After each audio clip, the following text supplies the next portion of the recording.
En la India votarán aproximadamente 960 millones de personas, una de las elecciones más grandes en las democracias mundiales, y durará 44 días. Hoy en día siguen. Las elecciones comenzaron desde el 19 de abril y van hasta el 1 de junio. El más opcionado a repetir su cargo como primer ministro es el actual primer ministro Narendra Modi, quien va para su tercer mandato. Llegó al cargo como primer ministro en 2014, derrotando al segundo partido más fuerte de India, el Partido del Congreso Nacional Indio. Su partido es el Bharatiya Janata Party, el Partido Popular Indio, conocido por sus siglas como el BJP. Modi comparte un discurso cuya narrativa es que él viene de abajo, su vida humilde. Su papá era vendedor de té y costó mucho trabajo para poder sacar sus estudios adelante. Pero su discurso político, o como se conoce en el marketing político, el storytelling, de Modi va mucho más allá. El logro de Modi en la política india está en que tiene un enorme control sobre la imaginación de lo que es ser indio, un país enormemente diverso, con una cantidad inmensa de idiomas, de etnias, de religiones y con más de 1.400 millones de personas, y en una geografía enorme es difícil lograr esa unión nacional. Él simplemente tiene el talento de hacerlo sentir uno, hacerlos sentir unidos como la nueva India que él imagina, y se ha puesto a sí mismo como el centro de la reimaginación de lo que significa ser indio en esta época. Esto lo ha logrado viajando a cada rincón del país, a cada distrito, y también usando métodos antiguos, viajar y hacer lobbies en asociaciones sociales y económicas de estas zonas, como nuevas formas, como la radio, los shows de TV y las redes sociales. En especial esto último. La India es un país con una población joven muy grande, que tiene acceso a celulares baratos y a Internet.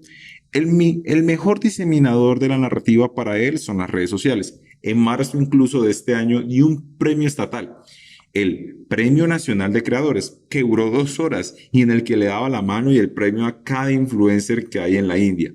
Claro, todos subieron a sus redes sociales con millones de seguidores el premio que recibían junto a Modi.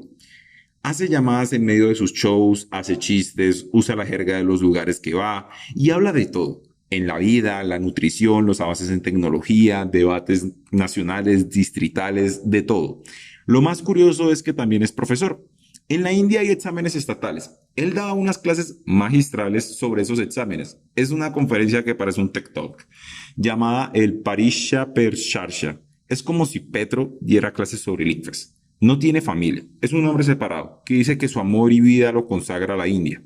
El storytelling es la de una India en ascenso, una India que salió de la época colonial, que encontró su equilibrio y que ahora es un país más fuerte tanto en lo nacional como en la arena internacional. Un país que ahora es respetado y que puede hablar de tú a tú con las otras potencias, pero no solo con países, sino con otros agentes de relevancia, como la entrevista que tiene con Bill Gates. Y digo entrevista porque Gates arrojaba muchas preguntas, mientras Modi le daba respuestas en hindi, ni siquiera en inglés. Respuestas sobre cómo conectar las villas en la India a la tecnología, cómo usar computadores y el software de Windows para el gobierno, entre otras cosas. Era Modi dándole respuestas al creador de la PC sobre cómo usar la tecnología que él creó, una imagen muy poderosa. Imagínense que son un niño, un chico, un adolescente en algún lugar profundo de la India rural y ves a este hombre en traje haciéndole preguntas y ves al hombre que habla tu idioma dándole las respuestas y explicándole cómo debería funcionar el mundo y cuáles son las soluciones a los problemas de la inteligencia artificial en el mundo y cómo incorporar la tecnología en la agricultura. Esto refuerza el relato y hace ver a los indios como algo más. Hombre, los pelados pensarán, mi país está en la cima del mundo, pero mi país está en la cima del mundo en sus propios términos, en términos de mantener su identidad cultural. Entonces, mi país puede avanzar en cierto tipo de progreso sin necesariamente abandonar sus valores culturales y podría ofrecer al mundo soluciones en términos de tecnología y modernidad. Hombre, estamos a la vanguardia y al mismo tiempo mantenemos nuestra cultura. Pero hay problemas también a los que se enfrenta Modri.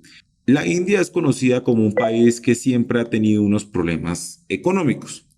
La realidad económica en India sí ha variado, pero no mucho. Más de 800 millones de personas viven de las raciones que da el Estado. El 8% de la población activa económicamente está sin trabajo. Eso es aproximadamente 480 millones de personas desempleadas. Pero Modi se aprovecha de ello. Usa los recursos que ha tomado el crecimiento económico y da dádivas, un arroz, un cilindro de más, un azúcar. Le dice a la gente, Cosas como, mira, no tienes empleo, pero no te dejo morir de hambre. El gobierno no te deja morir de hambre. Personas de su partido, después de entregar las raciones, van y le recuerdan a la gente que Modi se las dio. Y muchas de estas tiendas y suministros gubernamentales tienen la foto de él, de Modi. Esto recuerda mucho, por ejemplo, a Chávez, con su política de dar mercado a diferentes barrios marginales en Venezuela. Pero esto lo ha sabido usar Modi para su narrativa. La India, el Estado como si nunca le había dado tantas cosas a los pobres.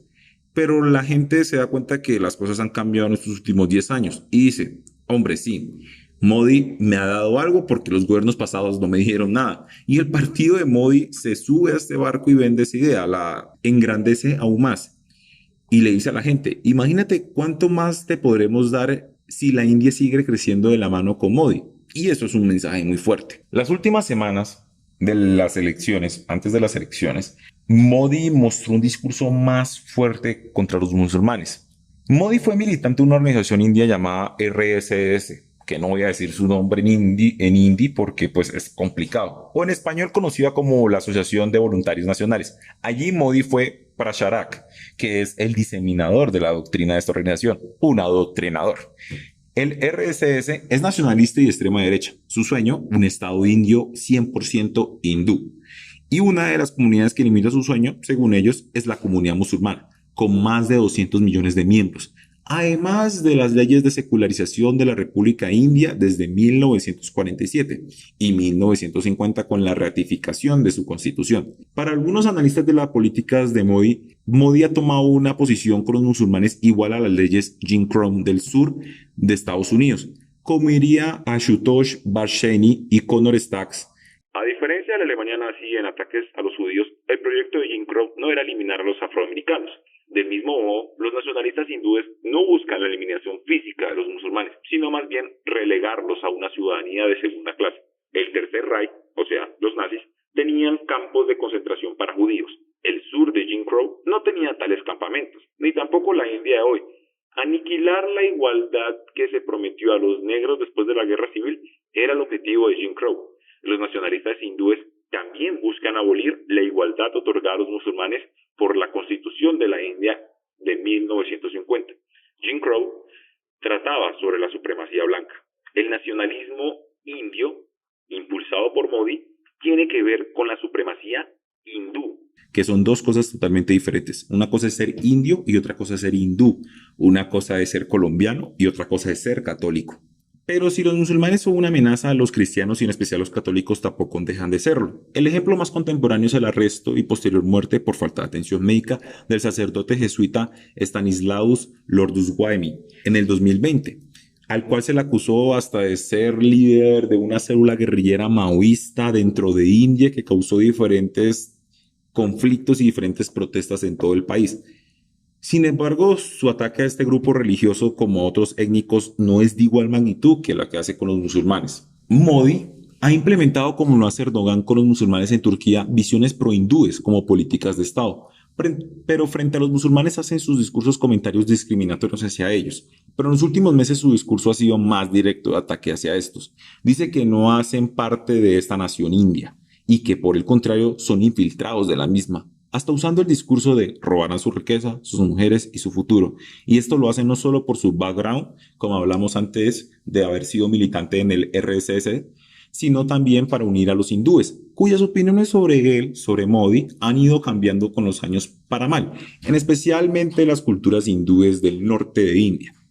Ahora pasemos a hablar del sistema político de India. Es un sistema parlamentario inspirado en el sistema Westminster de Inglaterra, pues por cuestiones coloniales.